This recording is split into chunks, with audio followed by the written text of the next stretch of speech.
ঘুরি আমি বিন্দেশে। হ্যালো বন্ধুরা, আপনারা সবাই কেমন আছেন? আশা করি সবাই ভালো আছেন। আজকে আপনাদের নিয়ে যাব সেন্ট মার্টিন দ্বীপে এবং আপনাদের দেখাবো সেন্ট মার্টিনের সৌন্দর্য। চলুন তাহলে এই ভিডিওর মাধ্যমে আমরা সেন্ট মার্টিনকে ঘুরে দেখি। সেন্ট মার্টিন দ্বীপের সৌন্দর্য আপনার মন কাড়বেই। ভিডিওটি দেখার জন্য আমার সাথেই থাকুন এবং চ্যানেলটি সাবস্ক্রাইব করে দিন। ঢাকা থেকে কক্সবাজারের উদ্দেশ্যে রওনা দেওয়া হলো, তো ভিডিওর মাধ্যমে দেখতে থাকুন এবং উপভোগ করুন। তো চলে আসলাম কক্সবাজারে। এখন এখান থেকে টিকিট নিয়ে আমরা রওনা হব সেন্ট মার্টিনের উদ্দেশ্যে। অবশেষে আমাদের জাহাজটি সেন্ট মার্টিনের উদ্দেশ্যে রওনা হলো। তো এখন আপনাদের ভিডিওর মাধ্যমে কিছু দৃশ্য দেখাই। তো দেখতে থাকুন সেন্ট মার্টিনে যাওয়ার পথে কিছু দৃশ্য। আশা করি আপনাদের কাছে ভালো লাগবে।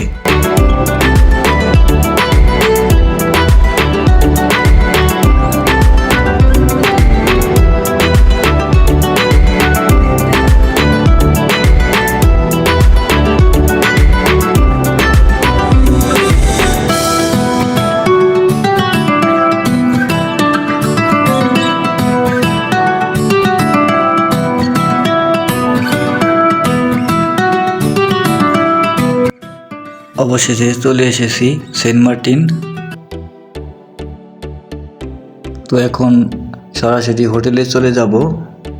হোটেলে যে একটু ফ্রেশ হয়ে একটা ঘুম দিয়ে কালকে সকালে আপনাদের পুরো সেন্ট মার্টিন ঘুরে দেখাবো।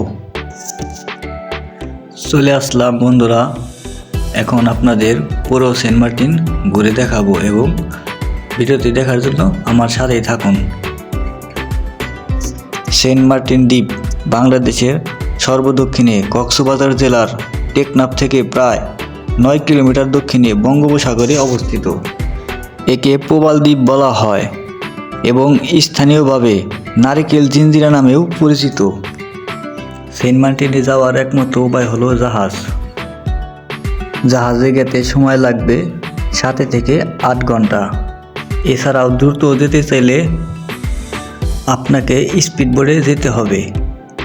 এতে সময় লাগবে 1 থেকে 1.5 ঘন্টা। এখানে কর্ণফুলী এক্সপ্রেস ও অন্যান্য জাহাজ চলাচল করে।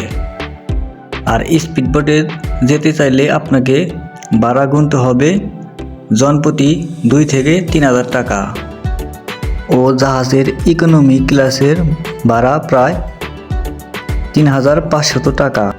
তবে আমি আপনাদের জাহাজে যেতেই বলবো, কারণ জাহাজে করে গেলে আপনারা সমুদ্রের সুন্দর দৃশ্যগুলা খুব সুন্দরভাবে ভালোভাবে দেখতে পারবেন। কারণ জাহাজ অনেক আস্তে আস্তে চলবে, এর কারণে আপনারা সুন্দর করে ভালোভাবে দেখতে পারবেন দৃশ্যগুলা।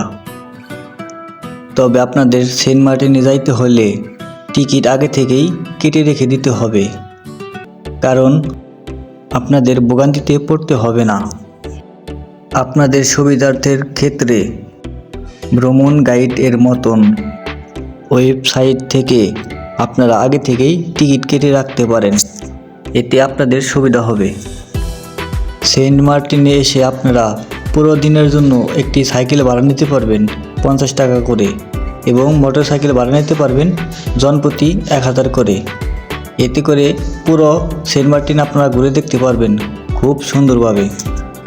সেন্ট মার্টিনে ভেসে আসা ঢেউয়ের সাথে প্রবাল, পাথর, শামুক ও সমুদ্রের বিভিন্ন প্রাণীর দেখা মিলে। স্থানীয়দের জীবনযাত্রা, দ্বীপের গ্রাম্য জীবন, স্থানীয়দের জীবনযাত্রা ও সংস্কৃতি দেখা যায়। আপনারা চাইলে দ্বীপের ভিতরে ঘুরে বেড়ানোর জন্য ভ্যান ও ট্রলার ব্যবহার করতে পারবেন।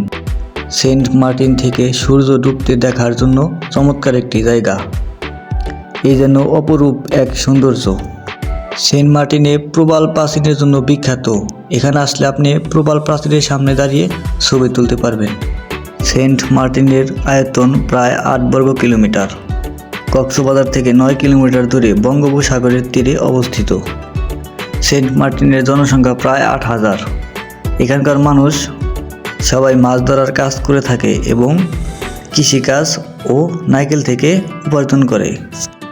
এখানকার দর্শনীয় স্থান হলো পশ্চিম বিচ, পূর্ব বিচ, রূপা বিচ ও ডায়মন্ড বিচ, নারকেল বাগান ও সেন্ট মার্টিন কোরাল দ্বীপ। এখানে আসলে আপনি প্রত্যেকটা দর্শনীয় স্থানে ঘুরে ঘুরে দেখতে পারবেন নিজ চোখে এবং সময়গুলো উপভোগ করতে পারবেন।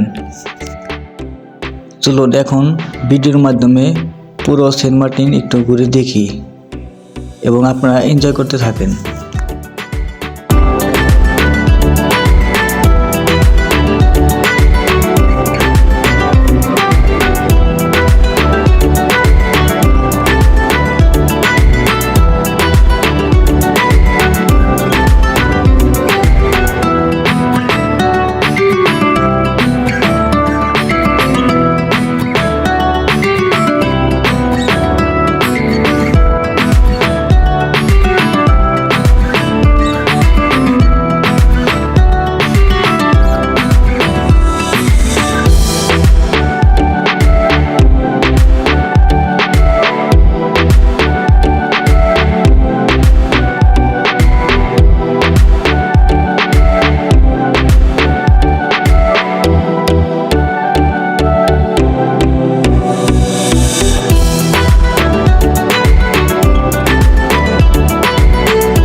ভিডিওটি ভালো লাগলে চ্যানেলটি সাবস্ক্রাইব করে পাশে থাকবেন।